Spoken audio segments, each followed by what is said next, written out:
गेल्या भरपूर दिवसांपासून सुरू असलेल्या पावसाने अखेरीस आता काहीसा शांती घेतली आहे. मात्र त्या पावसाच्या अनुषंगात जे कापण्यात आलेली झाडं होती, ठाण्यात बहुत अशा ठिकाणी 300हून अधिक ठिकाणी झाडं पडल्याची घटना घडली होती. मोठ्या संख्येने मोठमोठे जुने झाड असतील ते मुख्य मार्गिकेवरती पडत होते. त्याचप्रमाणे सर्व्हिस रोड असेल, फुटपाथ असेल, अशा या सगळ्या जागांवरती मोठमोठे झाडं पडत होते. कुठेतरी महापालिका प्रशासनाने, आपत्ती व्यवस्थापन कक्षाने त्या झाडांची छाटणी करण्यात आली होती. त्या झाडांना काहीशे कापण्यात आलं होतं. त्यांच्या फांद्या असतील, पालापाचोळा असेल, तो तिथे कापण्यात आला होता. मात्र ठाणे महापालिकेला कापलेल्या फांद्या, पालापाचोळा आणि ती झाडं जी तोडण्यात आली होती त्यांचा कुठेतरी विसर पडल्याचं कळून येतंय.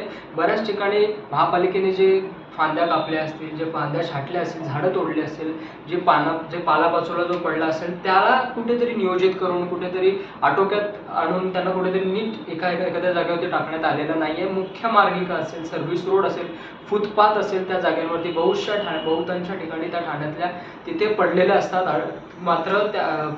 मात्र महापालिकेच्या कुठल्याही स्वच्छता कर्मचाऱ्याकडून त्याला उचलण्यात येत नाहीये. कुठल्याही प्रकारची स्वच्छता तिथे दिसून येत नाहीये. ठाणेकर स्थानिक नागरिकांनी बऱ्याचदा ह्या संदर्भात मागणी देखील केली होती की वाहतूक कोंडीचा प्रश्न पडलेल्या झाडांच्या फांद्या, पालापाचोळा आणि झाडांमुळे होतोय.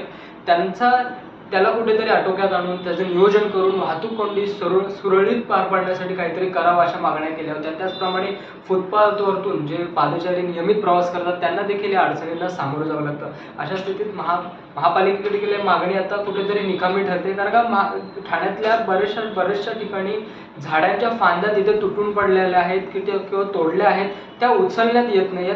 कालांतराने हवामान खात्याने पावसाचा एक मोठा इशारा देखील दिला आहे.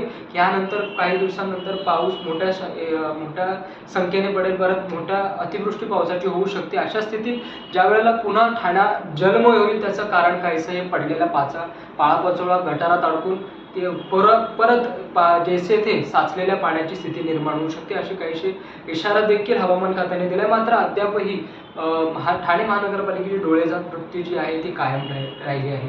या संदर्भात तात्काळ ठाणे महानगरपालिकेने कुठली तरी उपाययोजना करावी आणि जो पडलेला आणि जो पालापाचोळा आहे, जो फांद्या आहेत छाटण्यात आले, जी झाडं आहेत, त्यांचं नियोजन करावं. मी सोहम शिर्के, आपलं महानगर ठाणे.